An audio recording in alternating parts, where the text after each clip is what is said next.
The velvet curtains in the boutique fitting room felt heavier than they should have been as I stood on the platform, watching my reflection multiply in 3 angled mirrors. The wedding dress hugged my body like a second skin, ivory silk cascading to the floor in waves that caught the afternoon light.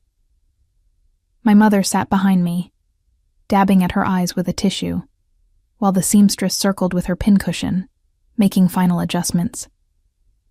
"You look absolutely stunning, Elena," my mother whispered, her voice thick with emotion. "Thomas is such a lucky man." I forced a smile, the same practiced expression I'd perfected over the past 2 years. Thomas, my fiancé. The man everyone said was perfect for me. Kind, stable, predictable. A junior partner at his father's law firm, with a 5-year plan that included 2 children, a house in the suburbs, and annual vacations to the same resort in Maine. The seamstress tugged at the bodice, and I inhaled sharply as the fabric tightened across my ribs. Through the boutique's large windows, I could see the Chicago streets bustling with late September activity. Leaves were beginning to turn golden, and the air carried that crisp promise of autumn that had always been my favorite season. "Just a bit tighter here," the seamstress murmured, her pins glinting as she worked. "We want it perfect for the big day." 4 months. I had 4 months until I walked down the aisle and became Mrs. Thomas Whitmore. 4 months until I sealed myself into the life I'd carefully constructed, the one that looked flawless from the outside, but felt increasingly like a beautifully decorated cage. My phone buzzed in my purse, and I glanced at my mother for permission before reaching for it. The message was from Thomas. "Meeting running late. Dinner at 8 instead of 7. Love you." I typed back a quick response, my fingers moving automatically across the screen.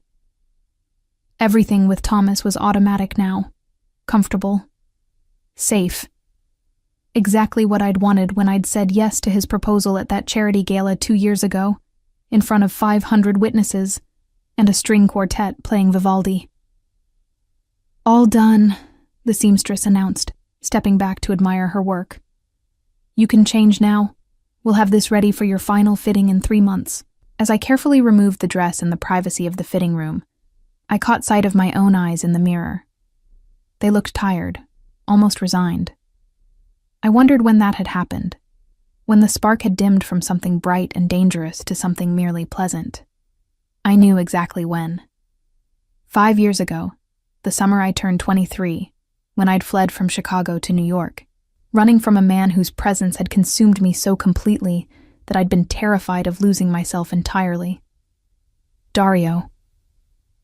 Even thinking his name made my pulse quicken, a Pavlovian response I'd never been able to shake despite years of trying. Dario Castellano, the man who'd shown me what it meant to feel truly alive, to burn so hot that self-preservation became a distant concern. The man whose world of shadows and power had ultimately sent me running, choosing safety over the kind of love that left marks. I dressed quickly in my usual work attire, a soft gray cashmere sweater and tailored black pants, slipping my feet into the ballet flats I'd kicked off earlier. My mother was settling the bill when my phone rang again. This time it was Rebecca, my business partner at the interior design firm we'd founded 3 years ago. "Elena, we have a situation," she said without preamble. "The Grayson project just fell through. They're going with another firm." I stepped outside onto the sidewalk, pressing the phone closer to my ear as a bus rumbled past. "What? Rebecca, we've been working on that proposal for months." I know. But there's something else. We have a new client inquiry. Huge project. Renovation of a private estate in Lake Forest. The pay would cover what we lost on Grayson and then some." Relief washed through me, followed quickly by professional curiosity. "That's wonderful. Who's the client?"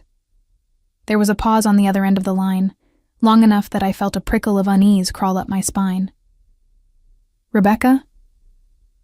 "The client is Castellano Industries," she said carefully. "The meeting is scheduled for tomorrow morning at 10. The sidewalk seemed to tilt beneath my feet. I reached out to steady myself against the brick wall of the boutique, my fingers pressing into the rough surface as my mother emerged behind me, her shopping bags rustling. "Elena, did you hear me?" "Yes," I managed, my voice sounding distant even to my own ears. "Yes, I heard you. Tomorrow at 10. Castellano Industries, his family's legitimate face, the network of businesses that fronted for the empire everyone knew about, but no one dared speak of openly. And if the meeting was happening, if they were requesting our firm specifically, it could only mean one thing. He knew I was here. He knew I was back in Chicago. And after 5 years of silence, he was making his move. "Are you okay?" my mother asked, touching my arm with concern. "You've gone pale." "I'm fine," I lied, the words automatic as breathing. "Just work stress. You know how it is." That evening, I sat across from Thomas at our usual table at Avec, the restaurant where we'd had our first date. He was talking about the wedding, about his latest case, about his mother's insistence on adding more people to the guest list. I nodded at appropriate intervals, smiled when expected, but my mind was elsewhere. 5 years ago, I'd been a different person. Fresh out of design school, hungry for experience, I'd accepted a summer internship in New York, working on a restoration project for a historic brownstone. The owner had been listed as a private trust, but everyone on the crew knew the truth. The building belonged to Dario Castellano, youngest son of the Castellano family, a man whose name carried weight in certain circles. I'd met him on my 3rd day there. He'd appeared in the afternoon heat, dressed in a white linen shirt with the sleeves rolled up, his dark hair slightly mussed from the wind. Our eyes had met across the gutted living room, and something had shifted in the air between us. Something electric and dangerous and utterly irresistible. What started as professional conversations about design choices and architectural details had evolved into late-night discussions over wine on the brownstone's roof, the city spreading out beneath us like a carpet of lights.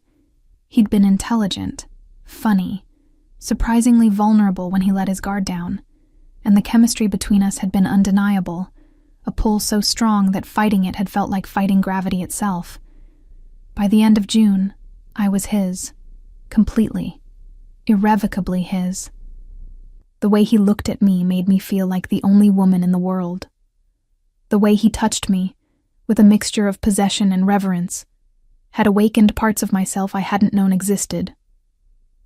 With him, I was bold, daring, provocative. I challenged him, matched his intensity with my own, spoke my mind without the careful politeness I used with everyone else. But with that intoxication had come the reality of his world. The phone calls he took in hushed Italian in the middle of the night. The men in dark suits who appeared without warning. The way people looked at him, a mixture of respect and fear that made my stomach turn. And finally, the night I'd overheard a conversation about a shipment and territory disputes, words that painted a picture I couldn't unsee. I'd fled the next morning, leaving nothing but a note. "I can't do this. I'm sorry." 4 words to end the most intense 3 months of my life. "Elena? Earth to Elena?" Thomas was waving his hand in front of my face, amusement in his blue eyes. "You've been staring at that wine glass for 5 minutes." "Sorry," I said, shaking off the memories. "Long day. Tell me more about the guest list situation." He launched back into his story, and I let his voice wash over me, a comfortable drone that required nothing from me but occasional acknowledgement. This was my life now. Safe, predictable, exactly what I'd chosen when I'd returned to Chicago 3 years ago, determined to build something stable, something that wouldn't consume me whole. But as I lay in bed that night, Thomas sleeping soundly beside me in the apartment we'd recently moved into together, I couldn't stop my mind from wandering. Tomorrow I would walk into that meeting, and there was a very real possibility that Dario would be there, that after 5 years of silence, of rebuilding myself into someone controlled and careful, I would have to face the man who still haunted my dreams. I turned onto my side, watching the play of streetlight through the curtains. and wondered if I was strong enough to remain the person I'd become, or if one look from him would shatter the careful walls I'd built. The answer, I suspected, would come soon enough. The offices of Castellano Industries occupied the top 3 floors of a steel and glass tower in the Loop, the kind of building that announced wealth and power in architectural form. I stood on the sidewalk outside at 9:45, clutching my portfolio case and trying to steady my breathing. Rebecca walked beside me, oblivious to my internal turmoil, chattering about the scope of the project and the potential for future work. "This could really put us on the map," she was saying as we entered the lobby. "Elite clients like this, word spreads. We could be designing for all the Lake Forest families by next year." I nodded mutely, my heels clicking against the marble floor as we approached the security desk. The guard made a phone call, checked our IDs, and directed us to a private elevator that required a key card to operate. As the doors closed and we began our ascent, I caught my reflection in the polished steel doors. I dressed carefully that morning, choosing a tailored navy dress that hit just below the knee, professional but not severe. My blonde hair was pulled back in a low chignon, small pearl earrings in my ears, minimal makeup that emphasized my hazel eyes, the armor of respectability, the uniform of the life I'd chosen. The elevator opened directly into a reception area that took my breath away, despite my best efforts to remain unaffected. Floor-to-ceiling windows offered a panoramic view of the city and the lake beyond. The furniture was mid-century modern, museum quality, arranged with an eye for both aesthetics and power dynamics. Everything in the space communicated one message. The people who worked here played at a different level.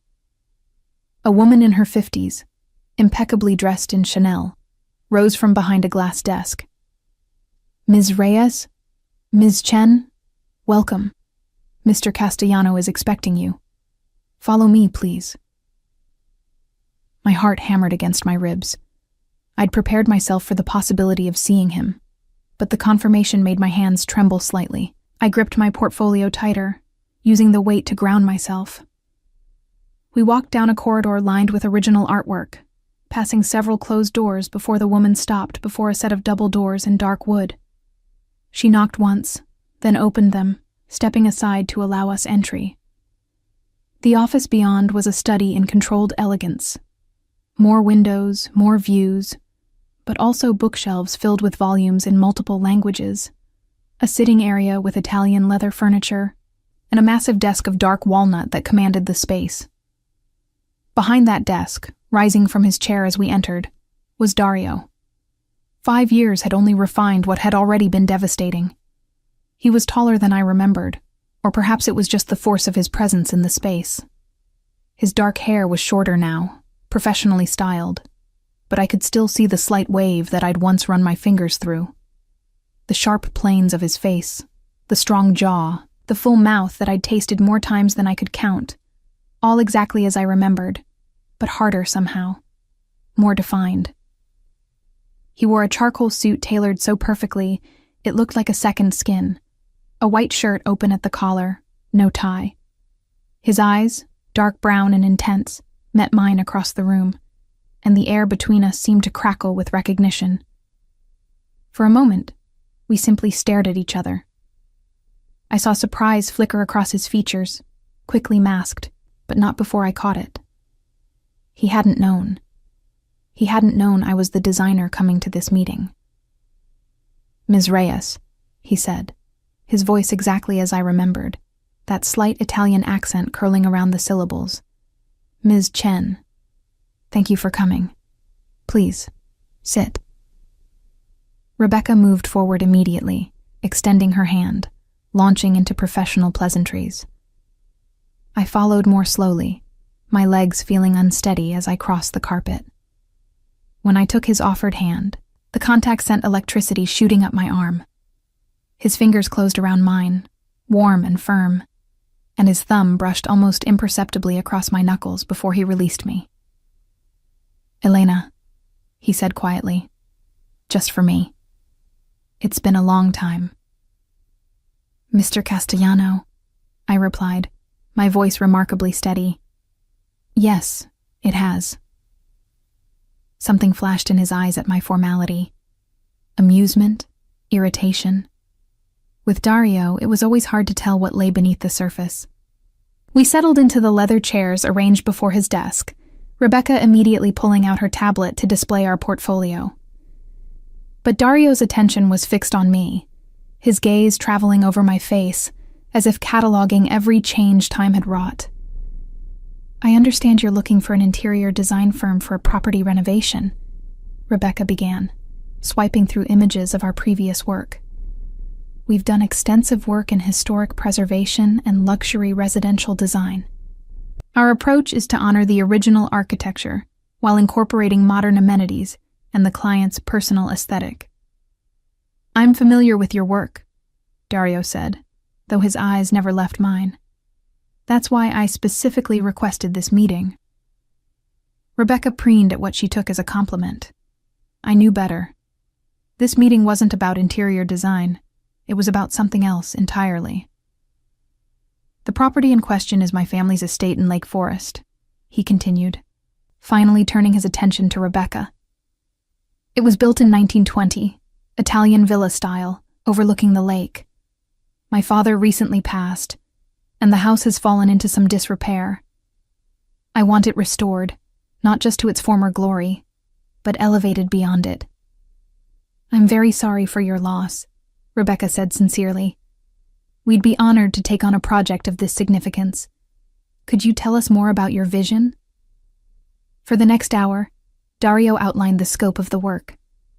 The house was massive, with 24 rooms, a library, a ballroom, formal gardens, and a pool house. Every detail needed attention, from the plasterwork to the custom furniture. The budget, he mentioned almost casually, was essentially unlimited. Rebecca was in heaven, making notes, asking questions about timeline and access. I sat silently, contributing only when directly addressed, hyper-aware of every glance Dario sent my way. This was a mistake, I thought. I should excuse myself, claim a conflict of interest, send Rebecca with another partner from the firm. But I didn't. I sat there, professional and composed, while inside I felt like I was 19 again, meeting him for the first time, feeling that dangerous pull. "I'd like to schedule a site visit," Rebecca said finally. "See the space in person, get a feel for the architecture and light quality. Would sometime this week be possible?" "Thursday afternoon," Dario said immediately. "I'll arrange for lunch to be served. You can take your time exploring the property." "Perfect," Rebecca beamed. "We'll put together some initial concepts based on today's discussion and—" "Actually," Dario interrupted smoothly, "I'd like Elena to lead this project personally." Rebecca's smile faltered slightly. "Oh, well, we usually work as a team, but certainly Elena could be the primary designer. She has an excellent eye for—" "I insist," Dario said, and though his tone remained pleasant, there was steel beneath it. "I want Elena. Only Elena, or I'll find another firm." The ultimatum hung in the air. Rebecca glanced at me, uncertainty in her expression. This was the biggest contract we'd ever been offered. Turning it down because of my personal discomfort would be professional suicide, and there was no way to explain to Rebecca why working with Dario Castellano was impossible for me without revealing a past I'd never discussed with anyone in my current life. "Of course," I heard myself say, my voice betraying nothing of the panic rising in my chest. "I'd be happy to serve as lead designer on the project." Dario's smile was slow and satisfied, like a predator who'd successfully cornered his prey. "Excellent. Then I'll see you Thursday, Elena. 2:00. Don't be late." After the meeting concluded and we were back in the elevator descending to the lobby, Rebecca practically vibrated with excitement. "Do you realize what this means? This project could set us up for years, and he specifically requested you. He must have seen something in our portfolio that resonated." "Yes," I murmured, watching the floor numbers decrease. "He must have." I didn't tell Thomas about the Castellano project. Not because I planned to keep it secret, I told myself, but because there was nothing to tell. It was just work, a professional assignment, no different from any other client. The lie sat heavy in my stomach as I went through the motions of my evening routine. Dinner at Thomas's parents' house, discussing wedding plans with his mother while his father talked about expanding the firm. I smiled and nodded and agreed to ivory roses instead of blush pink, while my mind replayed the moment Dario's hand had closed around mine, the heat in his eyes when he'd said my name. "You're quiet tonight, dear," Thomas's mother observed as we cleared the dessert plates. "Wedding stress getting to you?" "Just a new project at work," I said, the partial truth easier than a complete fabrication. "A big renovation. It's going to take up a lot of my time over the next few months." "Well, don't let it interfere with the wedding planning," she said, with a light laugh that didn't quite reach her eyes. "We have so much to finalize, and Thomas needs you focused." Thomas needs you focused. Not what do you need, or how can we support your career? The words rankled in a way they hadn't before. Or maybe they always had, and I'd just been better at ignoring it. That night, lying in bed beside Thomas, I stared at the ceiling and let myself remember. Not the end, not the fear that had driven me away, but the beginning. The way Dario had looked at me like I was a puzzle he needed to solve. The conversations that had lasted until dawn, when we'd talked about everything from architecture to philosophy, to the books we'd loved as children. The way he'd challenged me, pushed me to defend my opinions, respected my intelligence even as he disagreed. With Dario, I'd been sharp, fierce, unafraid.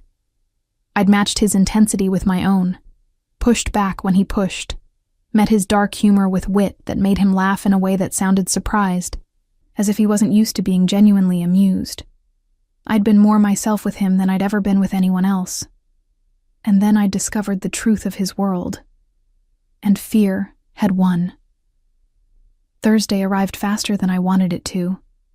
I drove north along Lakeshore Drive, watching the city give way to suburbs, and then to the estates of Lake Forest, where old money built its fortresses.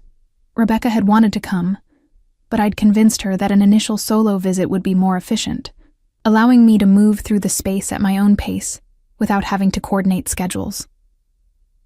The truth was, I needed to face Dario alone. Whatever this was, whatever game he was playing by insisting on working with me, I needed to understand it without witnesses. The Castellano estate sat on 10 acres overlooking Lake Michigan, hidden from the road by towering oaks and a high stone wall. I pulled up to the gate and pressed the intercom button, my heart beating faster as I announced myself. The gate swung open silently, revealing a long driveway that curved through manicured grounds. The house itself took my breath away despite my best efforts to remain professionally detached. It was indeed Italian villa style, 3 stories of honey-colored stone with a red tile roof, arched windows, and a loggia wrapped around the lower level. Time and neglect had left their marks, crumbling mortar, overgrown gardens, paint peeling from shutters, but the bones were magnificent. I parked in the circular drive and gathered my things, checking my reflection in the rearview mirror. Professional armor again today. A black pencil skirt, cream silk blouse, low heels. Hair down this time, a small concession to the informality of a site visit. I told myself the choice had nothing to do with the way Dario used to run his fingers through it. He was waiting on the front steps, dressed more casually than in his office. Dark jeans and a black sweater that emphasized his broad shoulders. Somehow he looked even more dangerous like this, as if the business suit had been a constraint he'd shrugged off. "Elena," he said as I approached, my name a caress in his mouth. Punctual as always. "Mr. Castellano," I replied coolly, despite the way my pulse jumped at the sight of him. "Thank you for accommodating my schedule." "Dario," he corrected, moving closer. "We've known each other too long for formalities, don't you think?" I stepped past him toward the door, needing distance. I think formalities are exactly what this situation requires. Shall we tour the property? I felt rather than saw his smile behind me. Of course, after you. The interior was as breathtaking as the exterior. A grand foyer with a curved staircase, marble floors in a herringbone pattern, frescoed ceilings that needed restoration, but still showed traces of their former glory. As I moved through the rooms, making notes on my tablet, Dario followed a few steps behind, close enough that I was constantly aware of his presence. "The library needs the most work," he said, leading me down a corridor to a room with floor-to-ceiling bookshelves, most of them empty now. My father collected first editions. I want to restore this as a proper library, somewhere to preserve them. I ran my hand along one of the shelves, feeling the quality of the wood beneath layers of dust. Walnut? Yes, original to the house. Most of the built-ins are. They're beautiful. They just need proper care. I turned to find him watching me, his expression unreadable. "What?" "You," he said simply. "You're beautiful. You've always been beautiful, but there's something different now. Sadder." The observation was too accurate, too penetrating. I looked away, pretending to examine the ceiling molding. "We're here to discuss the house, not me." "Are we?" He moved closer, and I felt the heat of him behind me. Because from where I'm standing, the house is the least interesting thing in this room. Dario, don't. Don't what? Don't acknowledge that you walked out of my life 5 years ago without any real explanation? Don't mention that I've thought about you every single day since? Don't admit that finding out you were back in Chicago and engaged to some insurance lawyer felt like a knife to the chest? I spun to face him, anger flaring. "You know about Thomas." "I know everything about Thomas Whitmore. I know he graduated Harvard Law, works at his father's firm, plays golf every Saturday, and is about as exciting as watching paint dry." His eyes blazed. "I know you're supposed to marry him in 4 months, and I know that ring on your finger cost him 3 months' salary and looks like every other engagement ring at the country club." "You have no right." "I have every right," he interrupted, stepping closer still, close enough that I could smell his cologne, cedar, and spice, and something uniquely him. "You were mine, Elena. You think I don't have the right to know who's trying to take my place?" "I was never yours," I said, hating how breathless I sounded. "We had a summer, that's all. It ended." "You fled," he corrected. "There's a difference. Yes, I fled. Because I discovered what you really were, what your family did. I wouldn't be part of that world." Something dangerous flickered in his expression. "And yet, here you are, in my house, working for me. Funny how that worked out. This is different. This is business." "Is it?" He reached up, tucking a strand of hair behind my ear, the gesture so familiar it made my chest ache. "Because from where I'm standing, this feels personal." I jerked away from his touch, putting the width of the library between us. "Stop. Whatever game you're playing, whatever this is, it needs to stop. I have a life now, a good life. I'm getting married. To a man you don't love. You don't know that, don't I?" His voice gentled, became almost pitying. "I've seen you with him, Elena. Pictures from your engagement party, charity events, all over his family's social media. You smile at him the way people smile at their dentist, polite, pleasant, utterly devoid of genuine emotion. That's not fair. Maybe not, but it's true." He moved around the library's perimeter, closing the distance between us with predatory patience. "Do you know what else I know? I know that the Elena I fell in love with wouldn't be caught dead at a country club function. The real Elena. The one who argued with me about Caravaggio at 3 in the morning, who wasn't afraid to tell me when I was being an arrogant ass, who looked at me like I was the most fascinating person she'd ever met. She's still in there somewhere. I can see her when you think I'm not looking. That Elena made a mistake, I said, my voice shaking. She got involved with someone dangerous, someone whose world she couldn't navigate. She learned better. Or she got scared and ran away and has been hiding ever since. The accusation stung because it was true. I had been hiding, building a life so safe and predictable that nothing could hurt me again. Thomas was that safety, solid and boring and completely non-threatening. Our life together would be comfortable, stable, utterly absent of the consuming passion that had nearly destroyed me. I'm not hiding, I said weakly. I'm being smart. You're dying, Dario countered, his voice harsh now. You're choosing a slow death over taking a risk at really living, and when you walk down that aisle in 4 months, you'll seal yourself into a tomb of your own making. Better a tomb than a crime scene, I shot back. Your world is violent, Dario. People die. I heard things that summer, saw things that had nothing to do with you. Things I kept you carefully separate from. But they existed. They were real. And they always would be, hanging over us like a sword. I couldn't live like that. I won't. He stared at me for a long moment, his jaw tight. Then unexpectedly, he nodded. You're right. My world is violent. It's complicated and messy and sometimes terrible. But it's also real, Elena. More real than whatever sanitized fantasy you're building with Thomas.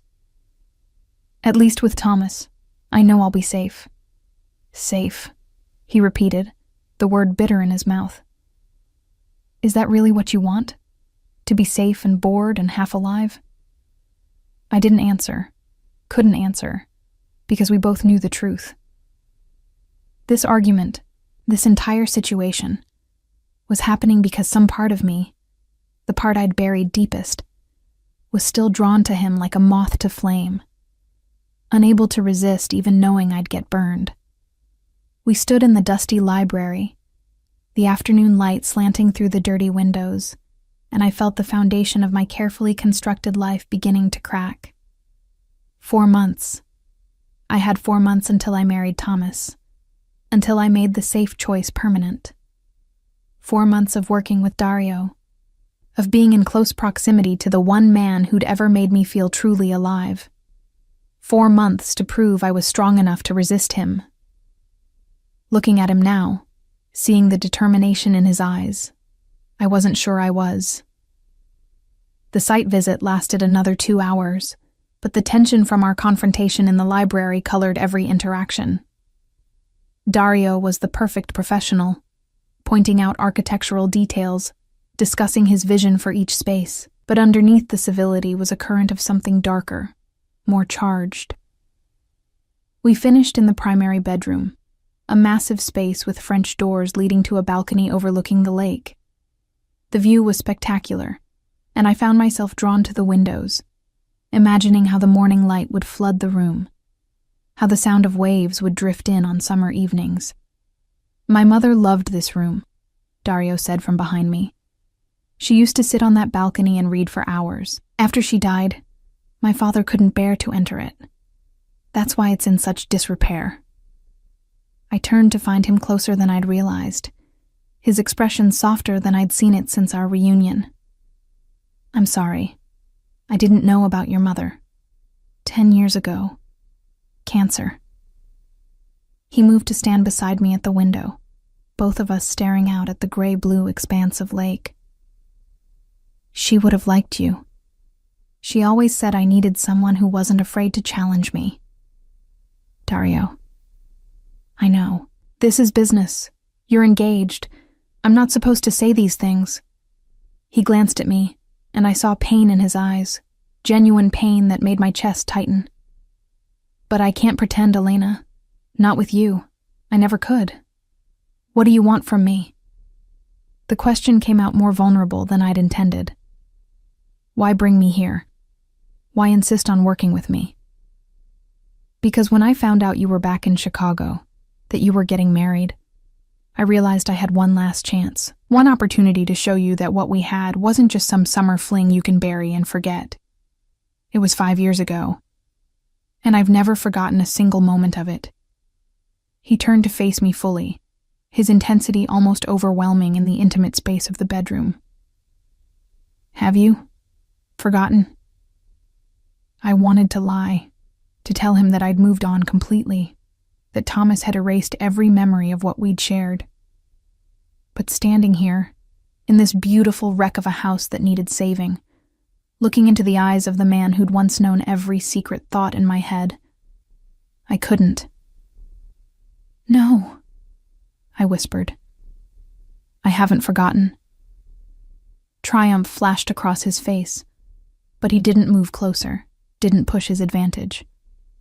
Then work with me on this house. Give me these next few months. Let me show you that I'm not just the man you ran from, that there's more to my life than what scared you away. And if I still choose Thomas? Pain flickered in his eyes, but he nodded. Then I'll let you go. You'll never hear from me again. But if there's even a chance, Elena, even the smallest possibility that we could have what we started to build that summer, don't you owe it to both of us to explore it? Every rational part of my brain screamed at me to refuse, to find a reason to exit this project, to run again just as I had 5 years ago. But another part, the part that had been slowly suffocating in the careful prison of my engagement, whispered yes. 4 months, I said finally. I'll lead the project through completion. But that's all this is, Dario. Professional. Nothing more. Of course, he agreed. But the satisfaction in his smile told me he knew better. Nothing more. As I drove back to the city that evening, the setting sun painting the lake in shades of gold and amber, I felt the careful balance of my life tilting. Thomas would be waiting at home, ready to discuss last-minute changes to the wedding invitation wording, blissfully unaware that his fiancée had just spent 3 hours in emotional combat with her ex-lover. The guilt should have been crushing. Instead, I felt something I hadn't felt in 5 years. I felt awake. Over the next 3 weeks, I threw myself into the Castellano project with an intensity that surprised even Rebecca. I created mood boards, sourced materials, spent hours researching period-appropriate fixtures and furniture. On the surface, it was professional diligence. In reality, it was self-preservation.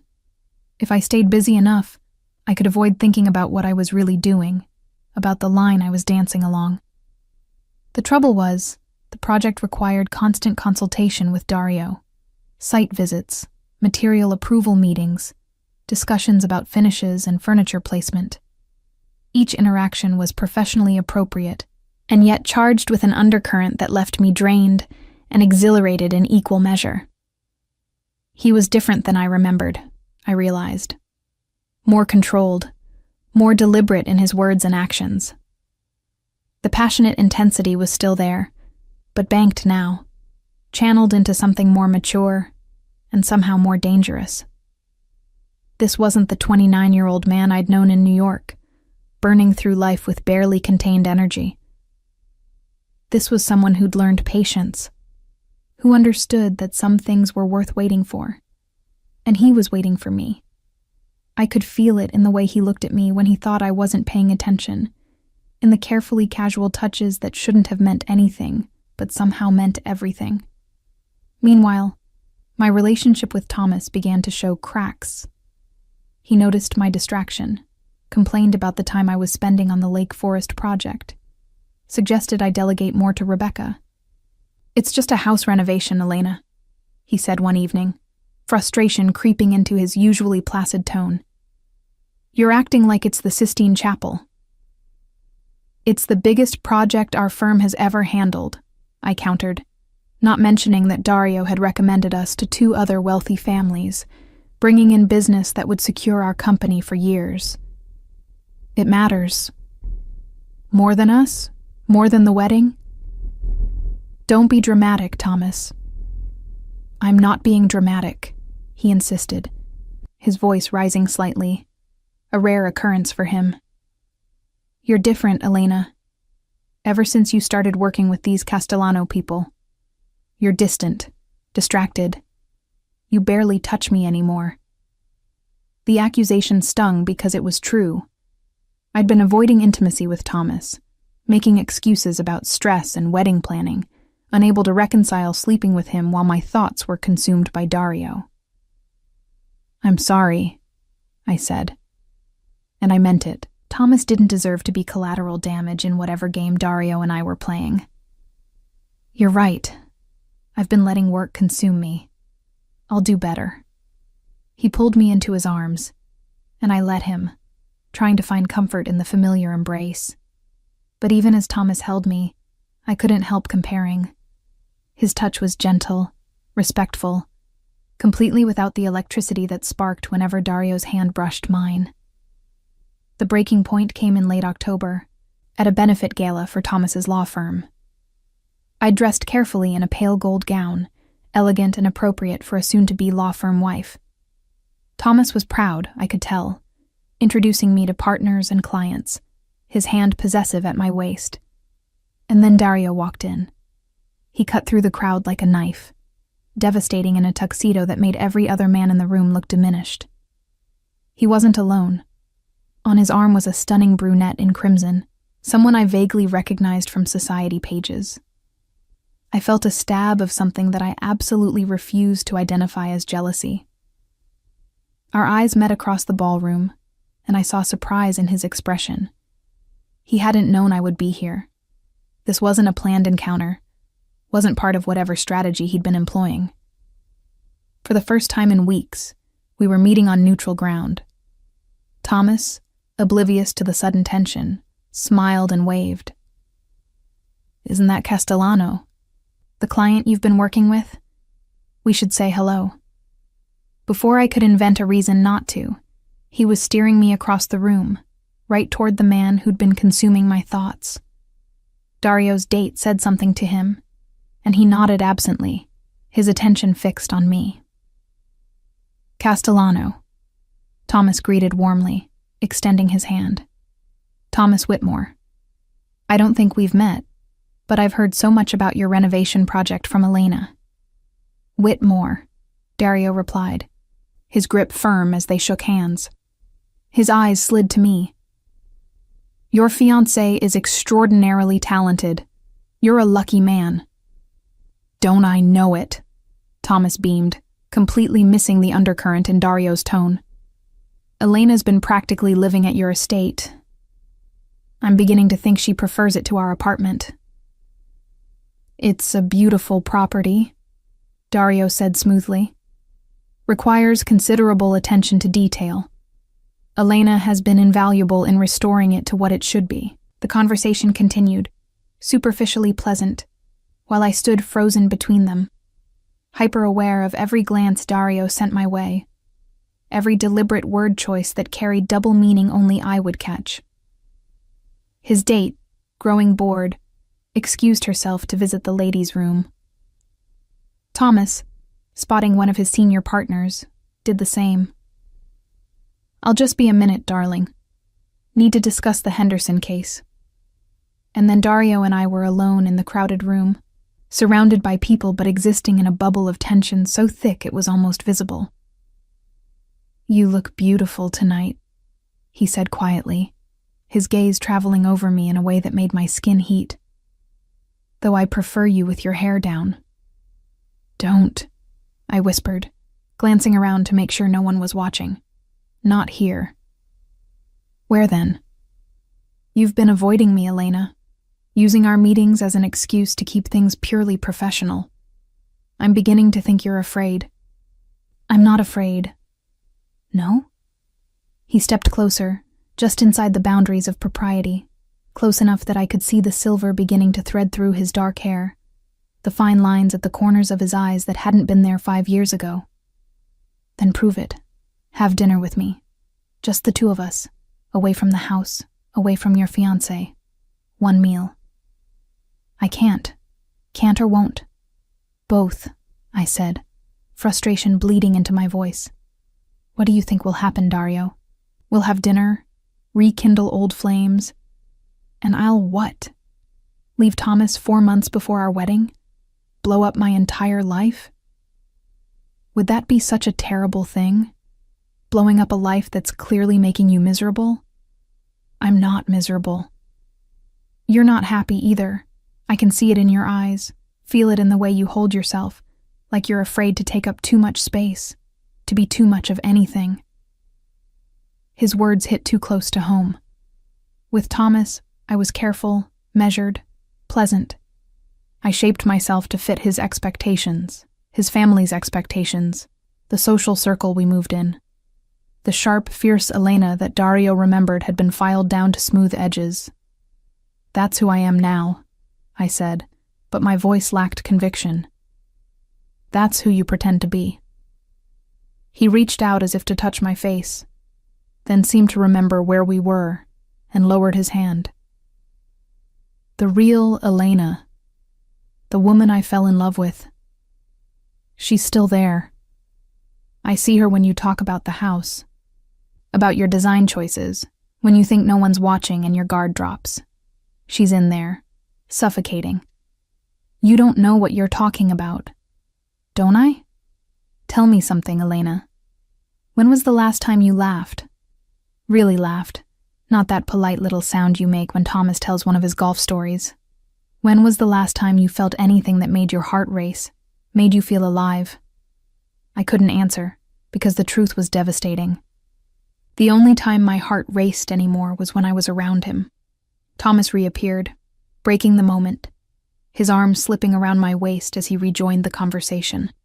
Dario's date returned as well, and the four of us made small talk for another few minutes before Dario made their excuses to leave. I'll see you Thursday at the estate, he said to me, his eyes holding mine. We need to finalize the library built-ins. I nodded, not trusting my voice, and watched him walk away, his date's hand on his arm, while Thomas chatted obliviously beside me about something that required an answer I didn't hear. That night, I dreamed of Dario for the first time in years. We were in the New York brownstone, in the early days when everything was new and exhilarating. He was showing me how to install crown molding, standing behind me, his hands guiding mine, his breath warm against my ear. When I turned in his arms, his kiss was fire, consuming everything in its path. I woke gasping, Thomas's arm heavy across my waist, the digital clock reading 3:47 a.m. In the darkness, I finally admitted the truth I'd been avoiding for weeks. I was in trouble. Deep, irrevocable trouble. And I had less than 4 months to decide whether to save myself or let myself burn. November arrived with cold that cut to the bone, and with it, an unwelcome complication. Thomas's mother, Elizabeth Whitmore, decided that we needed to have an engagement dinner at the Castellano estate. It would be perfect, she gushed over lunch at her club, while I picked at a Cobb salad I had no appetite for. You've been working so hard on that house and everyone is dying to see it. We could show it off, even in its unfinished state, and it would be the talk of the season. My stomach dropped. The house isn't ready for guests. Most of the rooms are still under construction. Nonsense. From what Thomas says, the main floor is nearly complete. The library, the ballroom, the formal dining room, those are all we need. And Mr. Castellano owns the property. I'm sure he'd be delighted to host. The word delighted was the last thing I'd use to describe how Dario would feel about this proposal. And yet, when Elizabeth called him later that day to extend the invitation, he accepted with what she described as gracious enthusiasm. I knew better. This was another move in his chess game, another opportunity to pull me deeper into his orbit. It's in 3 weeks, Thomas told me that evening, reviewing the calendar. A Friday night, black tie. My parents are inviting 50 people, business associates, family, close friends. This is going to be perfect, Elena. Everyone in one place, the house you're working on as the backdrop. It's like showing off both my brilliant fiancé and my family's social connections at once. The complete misunderstanding of what this dinner would be, the dangerous proximity of my two worlds colliding, made me want to laugh hysterically. But I smiled and nodded, and pretended that hosting a party for my fiancé's family at my ex-lover's estate was a perfectly normal thing to do. The 3 weeks before the dinner passed in a blur of preparation. I coordinated with caterers, florists, and Dario's household staff, all while trying to avoid extended one-on-one time with the man himself. He seemed amused by my attempts at distance, finding reasons to consult with me privately about details that his staff could have easily handled. The evening of the party, I arrived early to oversee final arrangements. The house had been transformed. Candles everywhere, flowers from floor arrangements to ceiling installations, the newly refinished floors gleaming, the restored plasterwork and paint making the spaces glow. Dario found me in the ballroom, adjusting the placement of a flower arrangement. He'd dressed for the evening in a tuxedo that should have been illegal, his hair slightly damp as if he'd just showered. "It's perfect," he said, his voice carrying across the empty space. "You've brought this house back to life." I turned to find him watching me with an expression that made my breath catch. It was always beautiful. It just needed attention. "Some things are like that," he said, moving closer. "Beautiful things that need the right kind of attention to fully bloom." "Dario." "I know. Not appropriate. Not tonight." He stopped a few feet away, close, but not touching. "But after tonight, Elena, after you host this party here with your fiancé, playing the role of his perfect future wife in the house that you and I have created together, you're going to have to make a choice." "What do you mean?" "I mean that watching you tonight, pretending with him, smiling at his family while your eyes say something completely different, it's going to break something in me. So after tonight, I'm going to ask you one question, and your answer will determine everything." Before I could respond, voices echoed from the foyer. The first guests were arriving. The dinner was exquisite torture. I moved through the rooms, playing hostess alongside Thomas, accepting compliments on the renovation while hyper-aware of Dario's presence. He was the perfect host, charming and gracious, giving no indication of the tension between us. To everyone else, we were simply designer and client, professional associates at a social gathering. But I felt his eyes on me all night. When I laughed at something one of Thomas's colleagues said, when Thomas's arm went around my waist, when Elizabeth Whitmore showed everyone my engagement ring, cooing about the wedding plans. During dinner, I was seated between Thomas and his father, directly across from Dario. The conversation flowed around me. Business, politics, society gossip, while I picked at my food and tried not to meet Dario's gaze. "Elena designed this room specifically for entertaining," Thomas was saying proudly to the table. "She has such an eye for these things. The chandelier alone took her 3 weeks to source." "She's certainly talented," Dario agreed, his voice neutral. "Tell me, Thomas, does Elena always work this obsessively? She practically lived here for the past 2 months." "Oh, yes," Thomas laughed, oblivious to the edge in the question. "I barely saw her some weeks. But that's the price of excellence, right? And the result speaks for itself." "Indeed it does," Dario murmured, his eyes finally meeting mine across the table. "The result speaks volumes." After dinner, guests dispersed to explore the house, admire the restoration, network over cocktails in the library.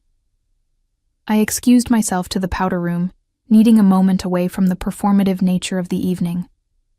I was touching up my lipstick when Dario's reflection appeared behind mine in the mirror. "You shouldn't be in here," I said, not turning around. "No one saw me follow you." He leaned against the closed door, blocking my exit. "Have you been happy tonight? Playing the perfect fiancé, accepting congratulations on a wedding that looks more like a business merger than a celebration of love. Stop it. Why? Why do you keep pretending, Elena? Everyone in that dining room could see it. The way you flinched when Thomas touched you. The way your smile never reached your eyes. The way you looked anywhere but at me because you knew if our eyes met, everyone would know. Know what? I turned to face him, anger and frustration boiling over, that I made a mistake 5 years ago, that I ran away from something real because I was scared, that I've spent these years building a safe, acceptable life only to have you waltz back in and tear it all down. Yes, he said simply. All of that. And that you're about to make an even bigger mistake by marrying a man you don't love because he represents safety. Maybe safety is enough. It's not. Not for you. Not for someone who used to look at me like I hung the moon, who challenged me and excited me and made me feel truly seen for the first time in my life. His voice dropped, became almost gentle. You're burying yourself alive, Elena, and I can't stand by and watch it happen. Then look away, I whispered, tears pricking my eyes. Walk away, Dario. Let me make my own choices, even if you think they're mistakes. I can't. He moved closer, and I backed against the vanity, trapped between marble and memory. I tried. For 5 years, I tried to forget you, to move on, to tell myself that if you wanted to leave, I should let you go. But then I saw you again, and everything came rushing back. Every conversation, every laugh, every moment of perfect understanding. You're it for me, Elena. You always have been. This isn't fair. No, he agreed. It's not. But neither is watching you sacrifice yourself on the altar of respectability. So, I'm asking you now, before you walk back out there to your fiancé, before this charade continues any longer, do you love him? Thomas, do you love him the way you loved me? The question hung between us, inescapable. I opened my mouth to say yes, to lie, to protect the life I'd built. But standing here, in this beautiful house we'd restored together, looking into the eyes of the only man who'd ever truly known me, the lie wouldn't come. No, I whispered. No, I don't. Triumph and pain warred in his expression. He raised his hand, his fingers grazing my cheek in the gentlest touch. Then don't marry him. Don't go through with it. We'll figure out the rest. My world, your fears, all of it. But don't throw away what we could have because you're afraid. I have to go, I said, ducking under his arm and yanking open the door. People will notice I'm gone. I fled back to the party, back to Thomas's side, but everything had shifted. I made it through the rest of the evening on autopilot, smiling and thanking guests for coming while inside I crumbled. When we finally left, Thomas tipsy and happy, talking about what a success the evening had been, I looked back at the house. Dario stood in the doorway, watching us drive away, his expression unreadable in the distance. 3 months. I had 3 months until the wedding, and I had no idea what I was going to do. The week after the dinner party, I avoided Dario's calls. 7 in 3 days, each one ignored, each voicemail deleted without listening. I threw myself into wedding planning with Elizabeth Whitmore, selecting table linens and tasting cakes and pretending that everything was fine, that my carefully constructed life wasn't falling apart at the seams. Thomas noticed my distraction, but attributed it to wedding stress. "You're working too hard, darling," he said one evening, rubbing my shoulders while I stared at fabric swatches without really seeing them. "Maybe you should take a break from the Castellano project. You've done the heavy lifting. Let Rebecca handle the final details." The suggestion should have been welcome, an escape from the constant proximity to Dario that was slowly destroying my resolve. Instead, I felt panic at the thought of stepping away, of not seeing him, of cutting that last thread that connected us. "I can't," I said. "We're too close to completion. It would be unprofessional." Thomas sighed but didn't argue. He never argued, I realized. He accepted, accommodated, yielded. It was one of the things that had initially attracted me to him.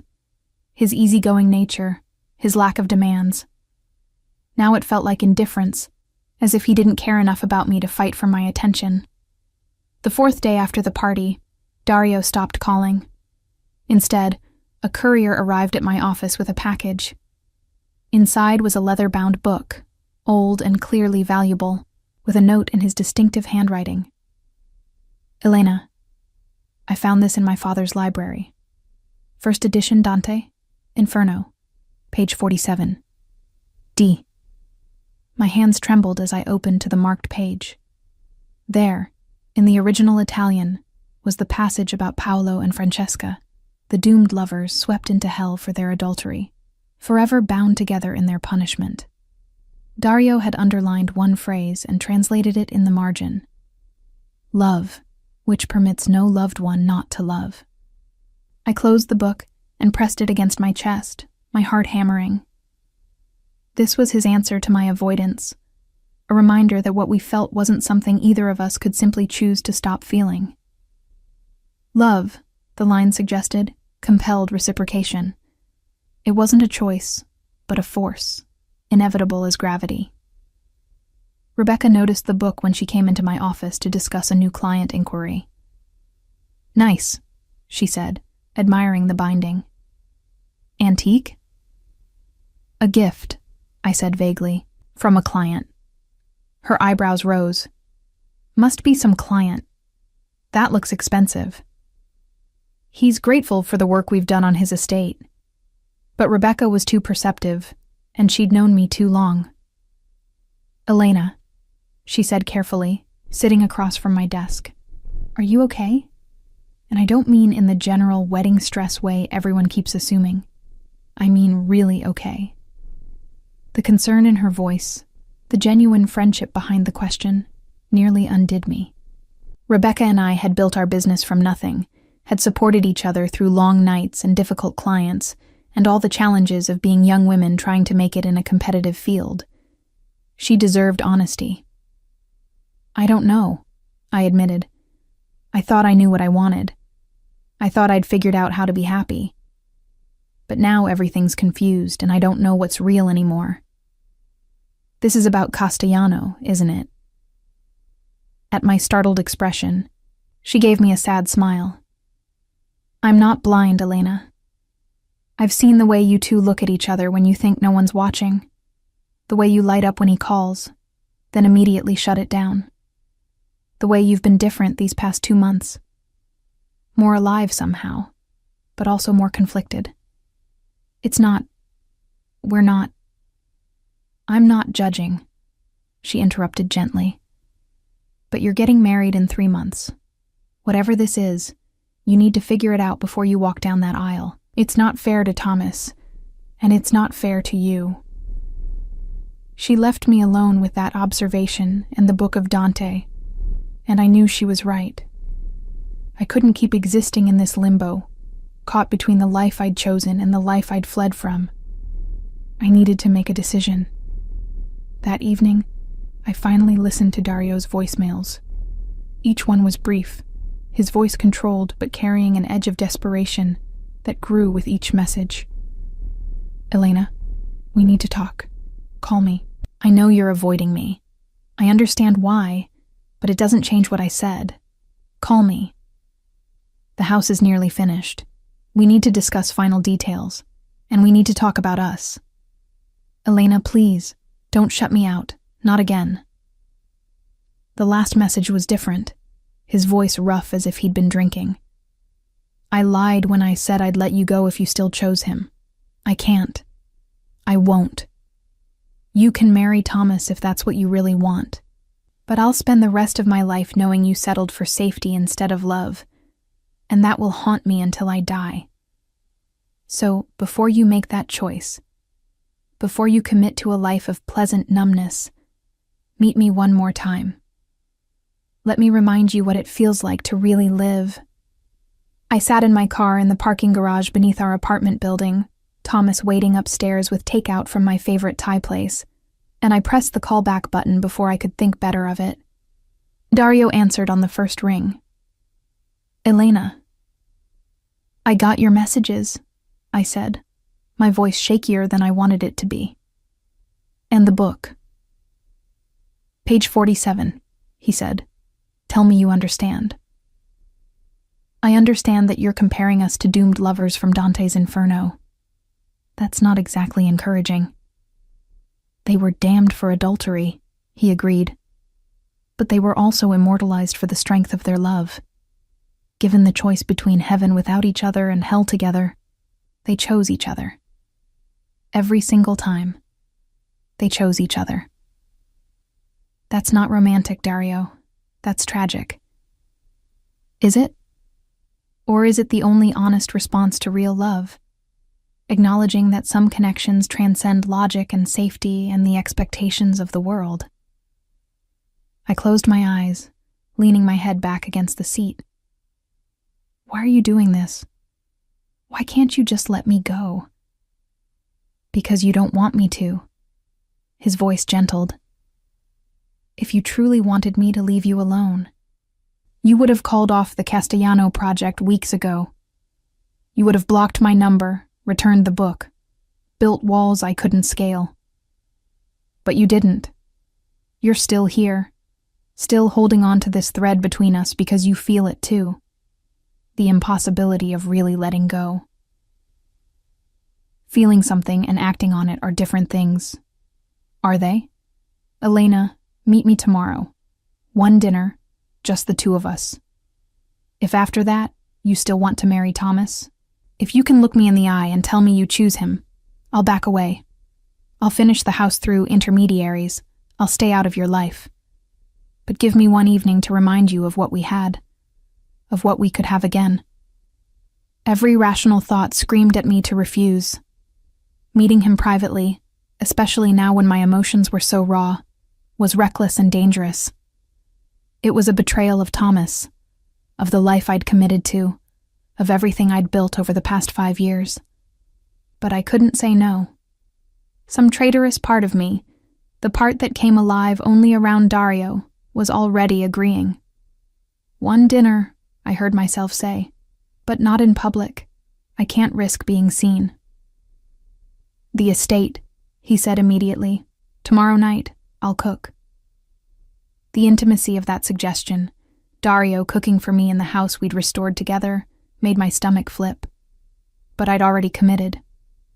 7 o'clock, I agreed. And Dario? This doesn't mean anything. It's just closure. Of course, he said, but I could hear the smile in his voice. Just closure. I ended the call and sat in the darkness of the parking garage for another 10 minutes, trying to compose myself before facing Thomas. When I finally went upstairs, he was waiting with pad thai and spring rolls, completely oblivious to the fact that his fiancée had just agreed to a private dinner with another man. There you are, he said cheerfully. I was about to send a search party. Everything okay? Fine, I lied, accepting the kiss he pressed to my forehead. Just a long day. We ate dinner in front of the television, Thomas watching a basketball game while I pushed noodles around my plate and wondered what I was doing, what I was risking, what irreversible step I was about to take. That night, I lay awake beside Thomas, listening to his steady breathing while my mind raced.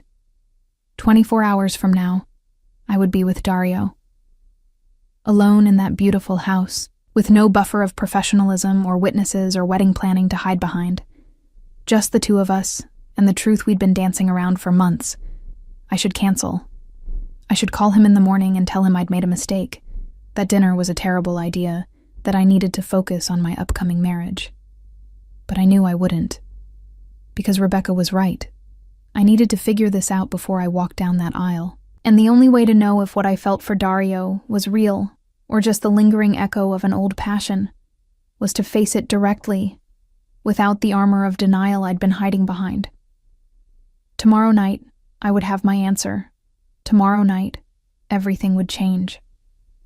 I told Thomas I had a late client meeting, hating myself for the ease with which the lie came.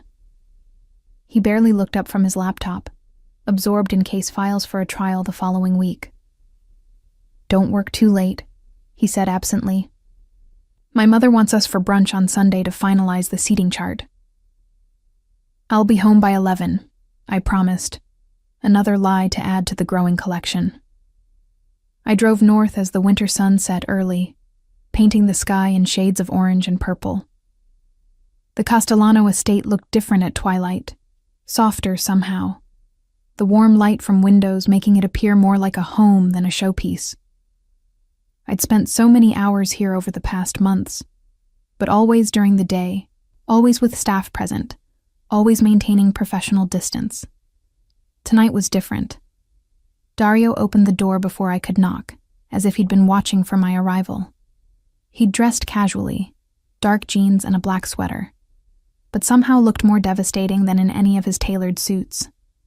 His hair was slightly mussed, and there was something in his eyes, anticipation mixed with vulnerability, that made my resolve waver. "You came," he said softly. I said I would. I wasn't sure you'd actually go through with it. He stepped aside, allowing me entry. "I'm glad you did." The house smelled incredible, garlic and herbs and something rich simmering. "You actually cooked?" "I told you I would." Surprised? "A little," I admitted. "I remember you ordering in constantly that summer in New York. I've learned a few things in 5 years." He took my coat, his fingers brushing mine in the exchange, sending that familiar electricity through my system. "Come, everything's almost ready." He led me not to the formal dining room we'd restored, but to the kitchen, a massive space with professional appliances and a large island. 2 places were set at the island, intimate and casual, wine already poured. "I thought formal dining room would be too much pressure," he explained, reading my expression. "Too much like the engagement party. This feels more like us. Us. As if we were still in us. As if 5 years and an engagement hadn't happened."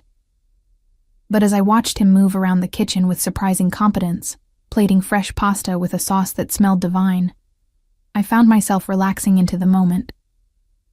This wasn't Dario, the dangerous crime boss, or Dario, the wealthy businessman.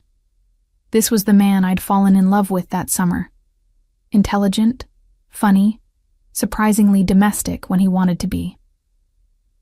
"Cacio e pepe," he announced, setting a plate before me. "My grandmother's recipe. She taught me when I was 8 years old." I took a bite and couldn't suppress a small moan of pleasure. This is incredible. Food made with the right motivation usually is. He settled onto the stool beside me, closer than strictly necessary. I wanted tonight to be perfect. We ate in comfortable silence for a few minutes, the ease between us both comforting and dangerous.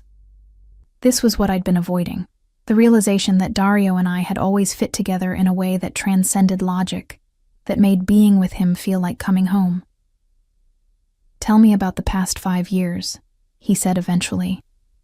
"What you've been doing, how you built your business. I want to know everything." So I told him. About meeting Rebecca in a continuing education class, about the risk of starting our own firm, about the long hours and difficult clients and small victories that had eventually built into something sustainable. About moving back to Chicago and reconnecting with old friends. About meeting Thomas at a charity event his firm was sponsoring. "He asked you out at a charity event?" Dario's lip curled slightly. "Not everyone conducts their courtship while renovating brownstones," I said, but without heat. "No, but everyone should. It's a much better test of compatibility. You see how someone handles stress, makes decisions under pressure, compromises when visions don't align." Is that what the past 2 months have been? A test? Partly, he admitted. I needed to see if what we had was real, or just memory making it better than it was. If we could still work together, still challenge each other, still find that rhythm we had. And? His eyes met mine, intense in the kitchen's warm light. It's real, more real than I remembered. You've grown, Elena. You're more confident, more sure of your vision. But the essential you, the fierce intelligence and creative fire, that's all still there. And being around you these months has reminded me what it feels like to be truly engaged with someone, not just physically, but intellectually, creatively. No one else challenges me the way you do. Dario, let me finish. He set down his fork, turning to face me fully. That summer in New York, I fell in love with you. I know that's heavy to hear, but it's true. And when you left, when I found your note, I was devastated. But I also understood. My world scared you, and I couldn't blame you for that. It scares me sometimes too. Then why stay in it? Because it's not something you can just leave. My family, my obligations, they're not a job I can quit. They're part of who I am, for better or worse. He reached out, his fingers finding mine on the counter. But I've spent 5 years making changes, Elena. Shifting away from the parts of the business that are most dangerous, most morally compromised. Building legitimate operations that can eventually replace the rest. It's slow work, but it's happening. Why? Because of you, he said simply. Because even though you were gone, even though I thought I'd never see you again, you changed me. You made me want to be better, to build something I wouldn't be ashamed to share with someone like you. The confession hung between us, and I felt something crack in my chest. You can't put that on me. I didn't ask you to change. No, but you inspired it anyway. That's what love does, Elena. Real love. It makes you want to be worthy of the person you love. And Thomas? I asked, my voice barely a whisper. What about him? What about him? Does he inspire you to be better? Does he challenge you, excite you, make you want to grow beyond who you are? Dario's thumb stroked across my knuckles. Or does he make you feel safe and comfortable and completely unchallenged? I wanted to defend Thomas, to list his qualities and make a case for the life we'd planned together. But the words wouldn't come, because Dario was right. Thomas was safe, but he didn't push me, didn't see the parts of myself I'd buried, didn't even know they existed. It's not fair to compare you two, I said finally. You're completely different people. Exactly. And you have to decide which kind of person you want to spend your life with. Someone who makes you feel safe, or someone who makes you feel alive? What if I want both? Then you're lying to yourself. His voice gentled. I know my world comes with risks. I know there will always be complications, things I can't fully protect you from. But I also know that when you're with me, you're fully yourself, not some tamed-down version designed to fit someone else's expectations. And I think you know it too. He was right, I realized with sudden clarity. These past months, working with him, sparring with him, rebuilding this house together, I'd felt more like myself than I had in years. The careful, pleasant Elena I'd become with Thomas was a performance, a role I'd stepped into because it seemed easier than being complicated and demanding and fully alive. I'm scared, I admitted. Of you. Of what you make me feel. Of the life you live. I know. And I'm not asking you to stop being scared. I'm just asking you to be brave enough to choose what you really want, instead of what feels safe. Before I could respond, before I could think through the implications, he leaned in and kissed me. It was like coming home and jumping off a cliff simultaneously, familiar and terrifying, everything I remembered, and more. His lips were soft but insistent, his hand coming up to cup my face with such tenderness that I felt tears prick my eyes. When his tongue swept against mine, I heard myself make a sound that was half sob, half moan. 5 years dissolved. I was 23 again, consumed by passion that eclipsed everything else, feeling more alive in this single moment than in all the months of my engagement. I kissed him back with everything I had, years of suppressed longing pouring into the contact. My hands found his hair, pulling him closer, needing to eliminate any space between us. He responded by lifting me onto the counter, stepping between my legs, his hands spanning my waist as the kiss deepened. "Elena," he breathed against my mouth, and the way he said my name, like a prayer, like a curse, nearly undid me. Reality crashed back. I pulled away, gasping, my hand going to my lips as if I could contain what had just happened. I can't. I'm engaged. I'm supposed to marry Thomas in 3 months. "Do you want to marry him?" Dario asked, his voice rough. "After that kiss, can you honestly tell me you want to spend the rest of your life with someone else?" It's not that simple. It is exactly that simple. You either love him and want to be with him, or you don't. There's no middle ground. "There are consequences," I said desperately, sliding off the counter and putting distance between us.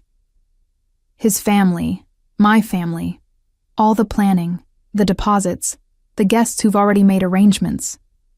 Are you seriously telling me you're going to marry a man you don't love because it's too inconvenient to call off the wedding?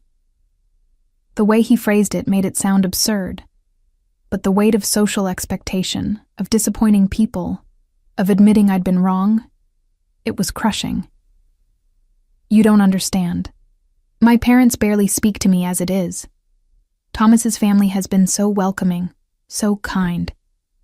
Breaking this engagement would hurt so many people. And marrying him would hurt you," Dario interrupted. "Every single day of your life you'd be hurting yourself, suffocating the parts of yourself that don't fit his neat little picture of what a wife should be. Is that really better?"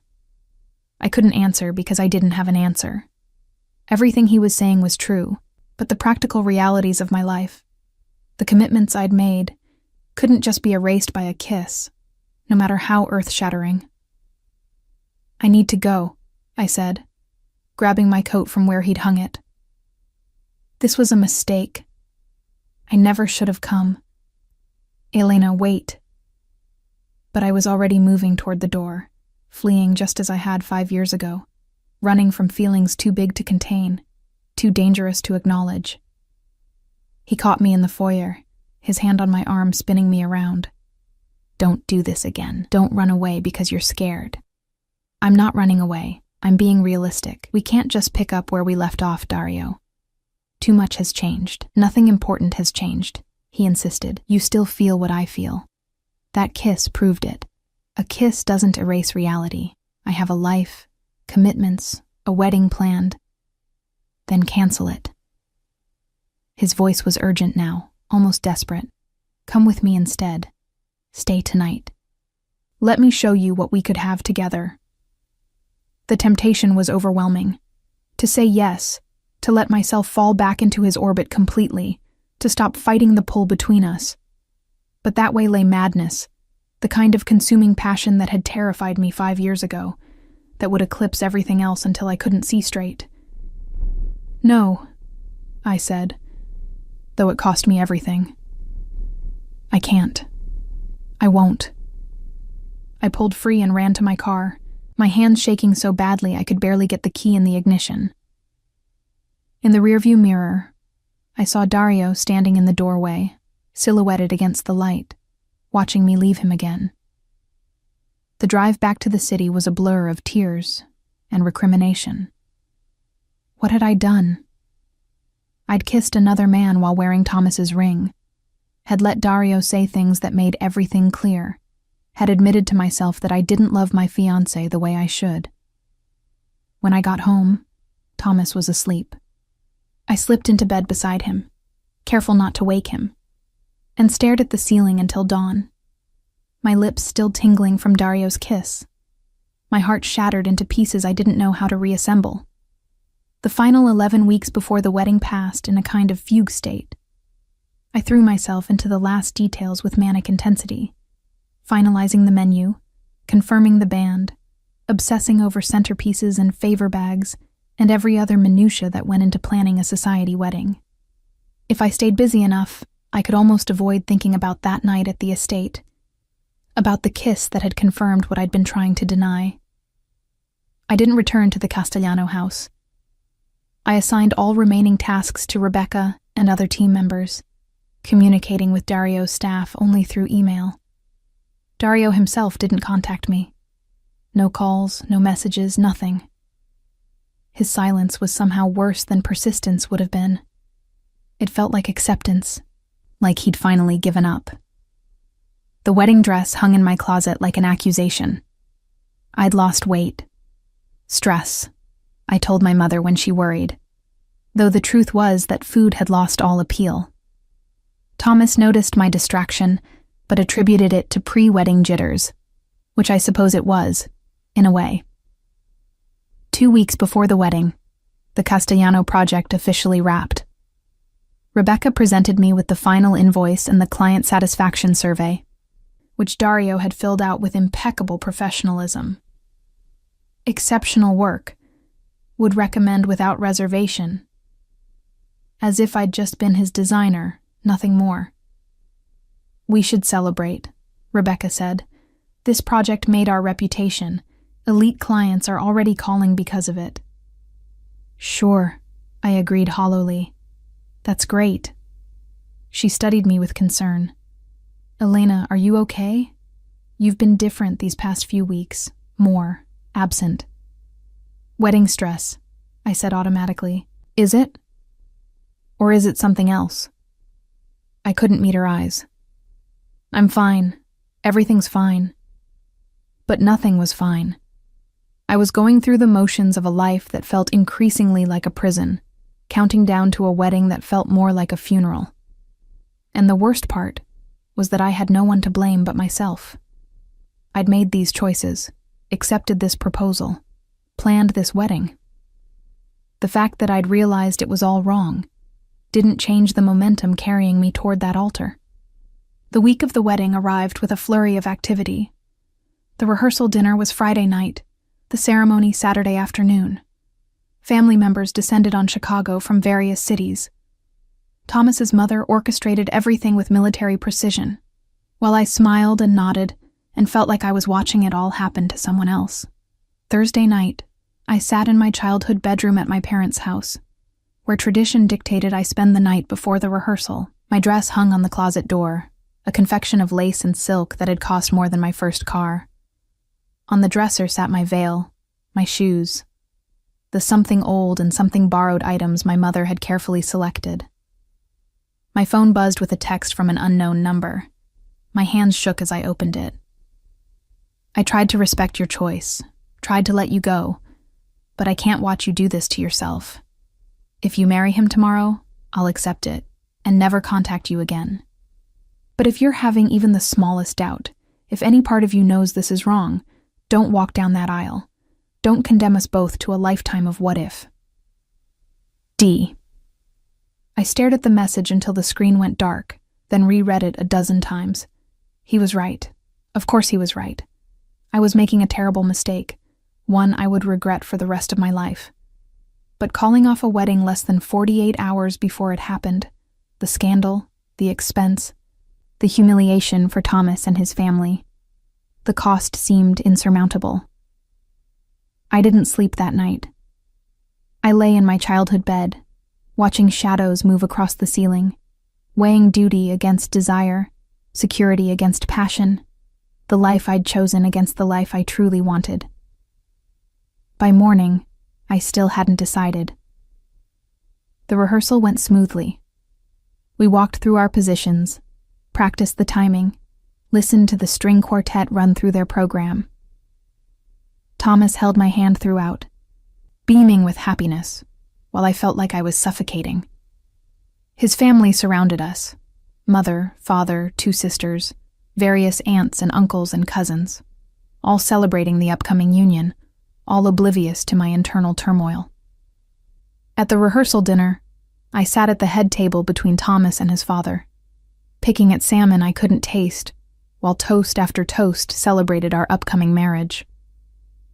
Thomas's best friend made jokes about lost freedom and ball and chains. His sister talked about how perfect we were together, how she'd known from the moment she met me that I was the one. The one. What did that even mean? Was Thomas the one because he was safe and appropriate and made sense on paper? Or was the one the person who made your heart race, who challenged you to be your best self, who saw all of you and loved you anyway? I excused myself to the restroom, needing air, needing to think. In the hallway, I pulled out my phone and stared at Dario's message from the night before. My thumb hovered over the reply button. "Elena, everything okay?" Thomas's sister Claire had followed me out. "Fine," I said automatically, putting my phone away. "Just needed a moment." "Cold feet?" she asked with a knowing smile. "Totally normal. I was a wreck the day before my wedding. But you went through with it. Because James was absolutely right for me, and Thomas is absolutely right for you. Everyone can see it. You two fit together perfectly." Did we? Or did we just look like we fit because we were both good at playing our roles, at meeting expectations, at being who others wanted us to be? "You're so lucky," Claire continued, touching up her lipstick in a compact mirror. "Thomas is a catch, stable, successful, comes from a good family. You'll never have to worry about anything with him. Never have to worry. Never feel uncertain or challenged or scared. Never be fully alive." "I should get back," I said, my voice sounding distant. The rest of the dinner passed in a haze. I laughed at appropriate moments, thanked people for their well wishes, accepted kisses on my cheek from relatives I barely knew. Thomas was radiant beside me, talking about our honeymoon plans to Tuscany, about the house we'd start looking for after we returned, about the children we'd have in a few years. It all sounded so perfect, so planned, so utterly lifeless.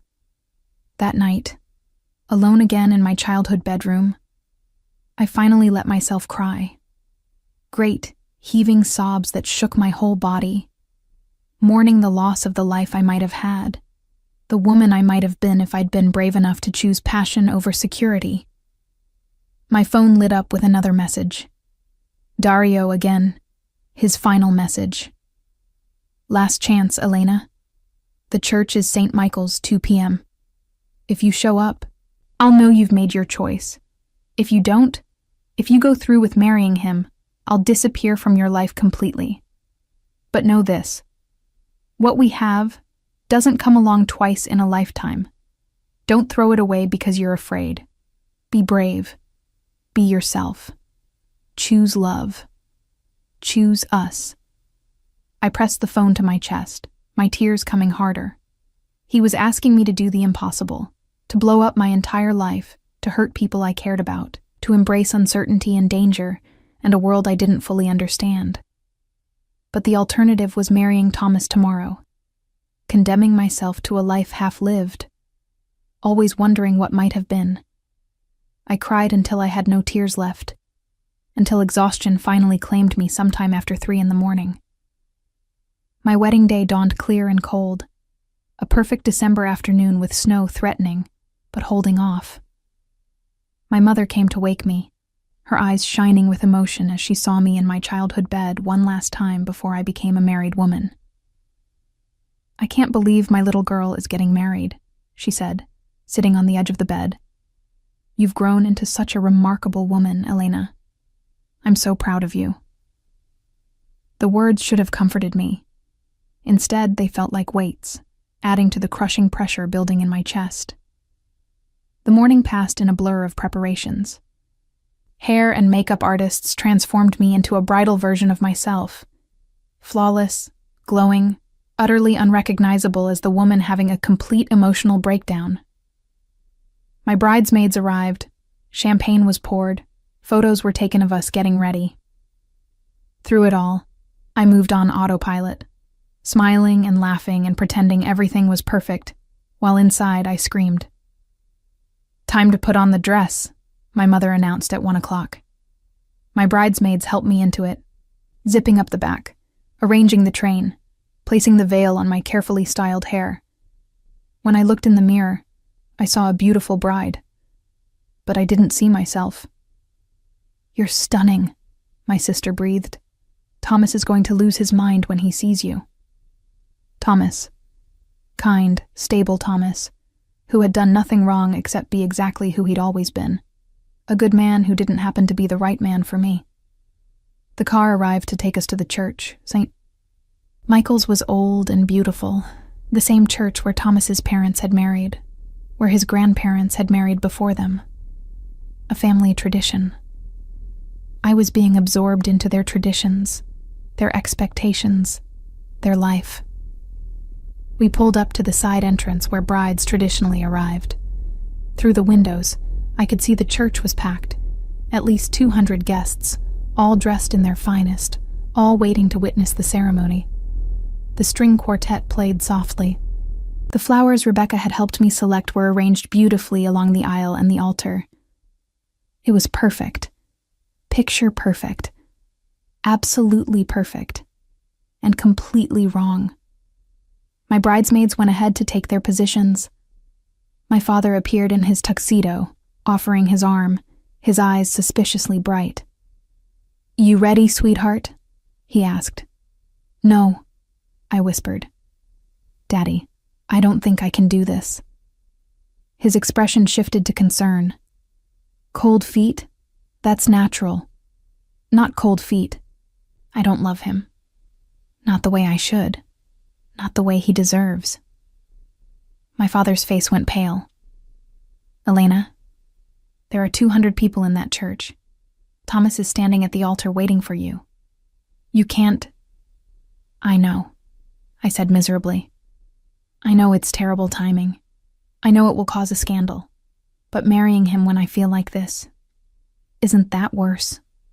Before he could respond, the wedding coordinator appeared. "We're ready for you. The groom is in position." My father looked at me helplessly.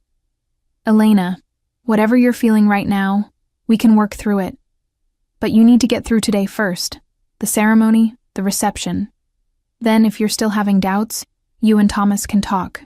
Maybe delay the honeymoon." "I can't." The words came out strangled. I can't walk down that aisle and promise to love him forever when I know it's a lie. "But—" The coordinator was looking between us with alarm.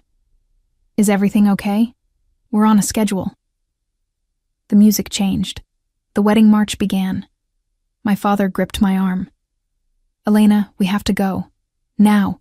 You can figure everything else out later. But right now, you have to walk." I let him guide me to the doors of the sanctuary, moving on numb legs. Through the small windows, I could see the packed church, everyone standing, turned toward the back, waiting for my entrance. I could see Thomas at the altar in his tuxedo, his face bright with happiness and anticipation, and then, just as the doors started to open, I saw something else. In the very last pew, standing alone, was Dario. He wasn't dressed for a wedding, just a dark coat over dark clothes, his hair wind-mussed, his face pale and strained. Our eyes met across the distance, and everything else fell away. He'd come. He'd actually come to the church, even knowing it might mean watching me marry someone else. The doors fully opened. The congregation stood. The music swelled.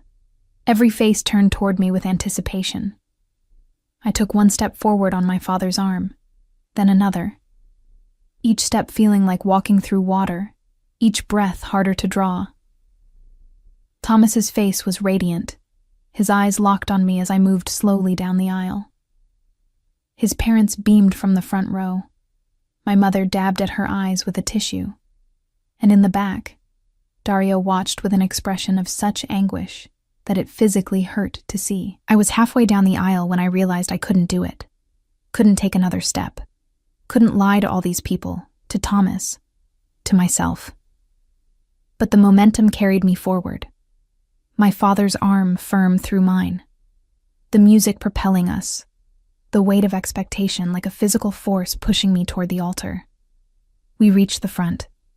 Thomas took my hand, squeezing it gently, his smile full of love and trust and complete faith in our future together.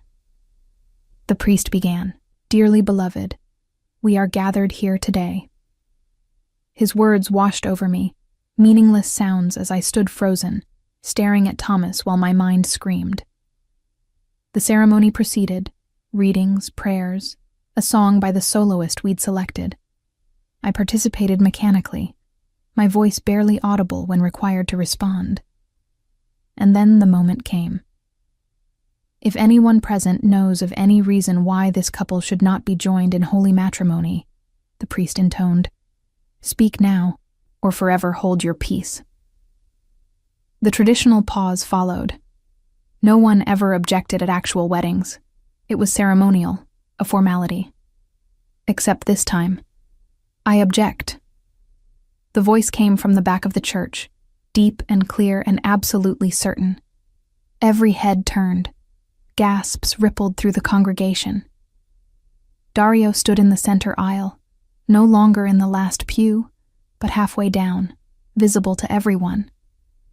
His dark eyes were fixed on me, blazing with intensity. I object, he repeated, louder this time. Because Elena doesn't love him. She loves me. Chaos erupted. Thomas's mother made a sound like a wounded animal. My mother clutched her chest. The bridesmaids gasped in unison. Thomas's face went from confusion to understanding to devastation in the space of seconds. Elena? He asked, his voice breaking. What is he talking about?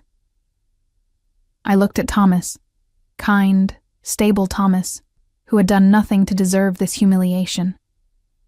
Then I looked at Dario, standing in the middle of the church like an avenging angel, risking everything to give me one last chance at honesty. And I knew what I had to do. I'm sorry, I whispered to Thomas, pulling my hand from his. I'm so sorry. But he's right. Elna, no! My mother cried out. But I was already moving, already gathering my dress in my hands and stepping down from the altar. The church erupted in shocked exclamations, people rising from their seats, hands reaching out to stop me. I ignored them all, my eyes locked on Dario as I walked back down that aisle, each step feeling lighter than the last, as if I was shedding the weight of expectations and propriety with every movement. When I reached him, he took my hand, my left hand, still wearing Thomas's ring, and pulled me against him. Are you sure? He asked urgently, quietly, giving me one last chance to change my mind. This is going to be messy. There's no going back from this. I'm sure, I said, and I'd never meant anything more in my life.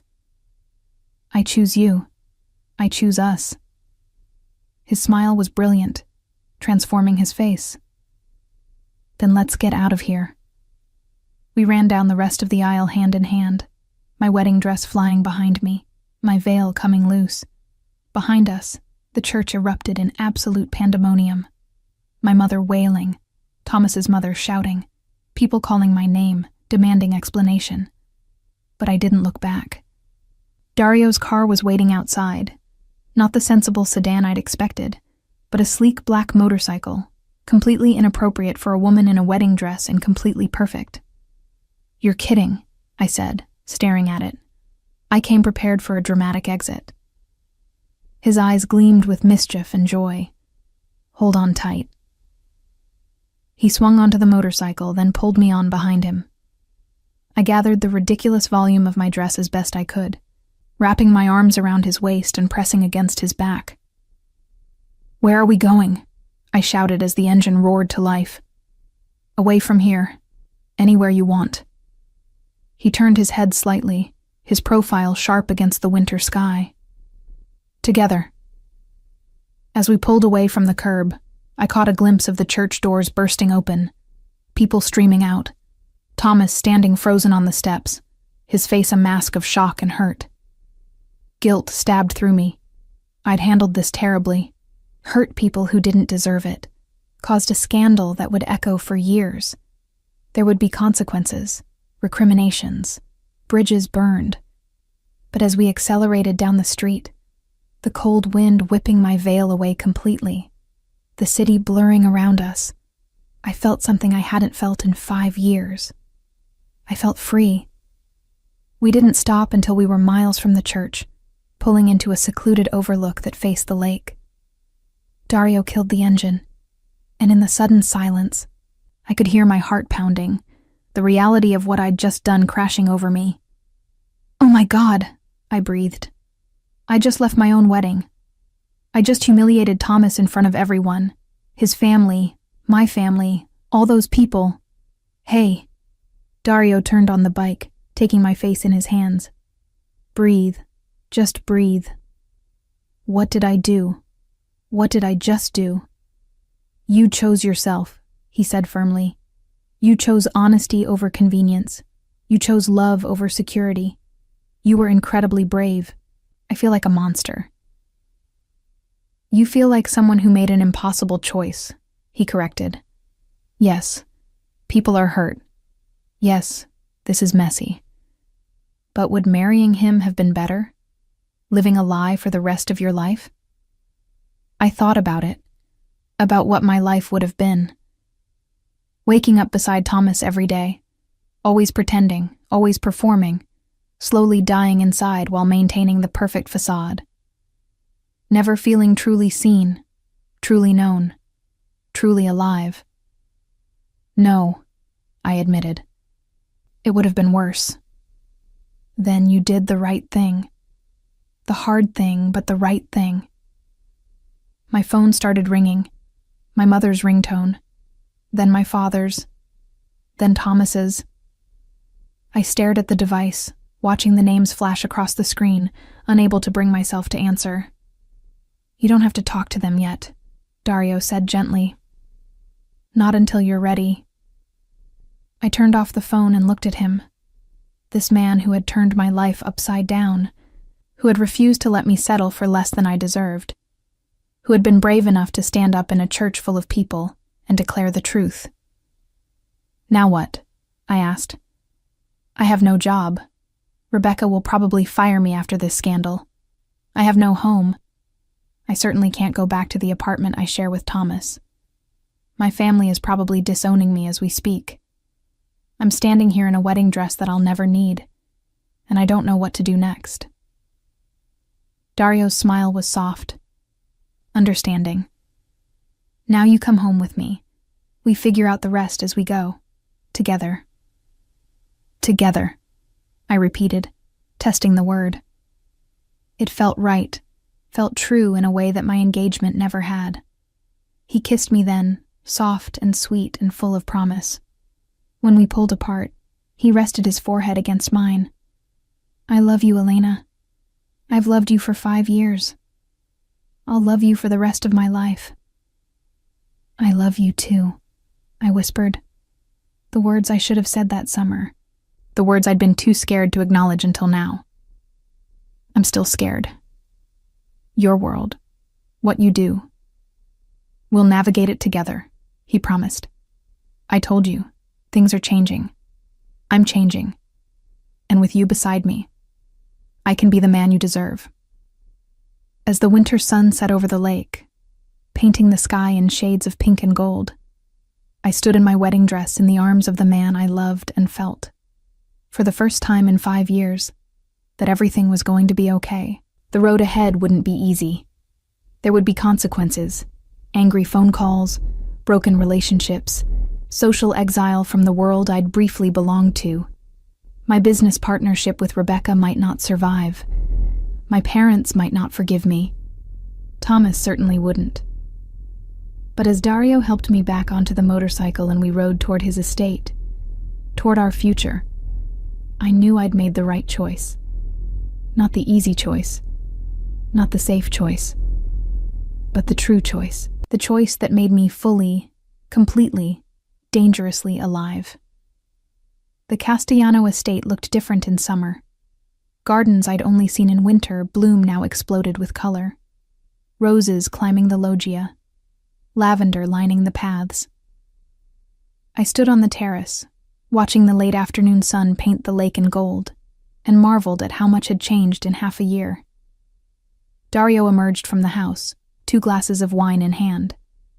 He'd shed his suit jacket and tie, his sleeves rolled up, his hair slightly mussed from running his fingers through it while he worked. "Your parents just called," he said, handing me a glass. "They want to come for dinner next week." I took the wine, pleasure and relief washing through me. "They called you directly?" "First time." His smile was wry. "Your mother was very polite, almost friendly." My relationship with my parents had been strained since the wedding disaster.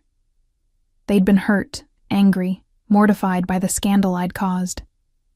But slowly, over months of patient conversation and demonstrated commitment to Dario, they'd begun to soften. This invitation was a breakthrough. "Thomas got married," I said, sharing the news I'd learned from Claire, his sister, who'd surprisingly stayed in touch. "Last weekend, small ceremony, family only." Dario's hand found mine. "How do you feel about that?" "Happy for him," I said honestly. "He deserves someone who loves him completely, without reservation. Someone who doesn't have to force it." "Any regrets?" I thought about it, about the life I might have had, the safe path I'd nearly taken. "None. This is where I'm supposed to be. With you." He pulled me against him, his arms warm and solid around me. "Rebecca called too. She wants to meet about a new project." My former business partner had been furious after the wedding incident, and our partnership had ended in a flurry of lawyers and buyout negotiations. But time had apparently healed some wounds. She'd reached out tentatively last month, and we'd had coffee. Awkward at first, then gradually warming to something that might eventually become friendship again. "She's offering to work together?" "Seems like it. She's building a new team, wants your expertise on a historic renovation." "I'll call her tomorrow," I decided. We stood together in comfortable silence, watching the sun sink lower.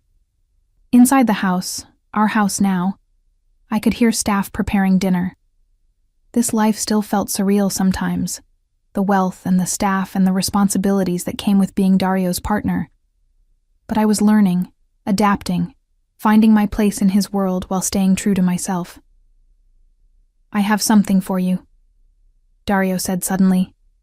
He withdrew a small velvet box from his pocket. My breath caught. "Dario, before you panic, it's not what you think. Not yet, anyway." He opened the box to reveal a delicate ring, a simple band of platinum with a single emerald, my birthstone. "I know you're not ready for marriage, not after what you just escaped. But I wanted you to have something that shows my commitment, my promise that I'm in this for the long haul." Tears pricked my eyes as he slipped it on my right hand. "It's perfect." "When you're ready, whenever that is, I'll ask properly. With the ring you deserve, the proposal you deserve. But for now, I just want you to know that you're it for me, Elena. You're my choice every single day." I rose on my toes to kiss him, pouring everything I felt into the contact. When we pulled apart, both of us breathless, I saw my entire future in his eyes. "I choose you too," I whispered. "Every single day." As the sun set on the most beautiful house I'd ever restored, in the arms of the man who'd fought for me when I was too scared to fight for myself, I felt something I'd never thought possible after the disaster of that December afternoon. I felt joy. Pure, uncomplicated, thoroughly alive joy. The scandal had faded. My relationships were healing. My career was rebuilding. and I had found something I'd thought I'd lost forever. Myself. The real Elena, fierce and passionate and unafraid. The woman who'd been brave enough to say no at the altar and yes to real love. The woman who'd finally come home.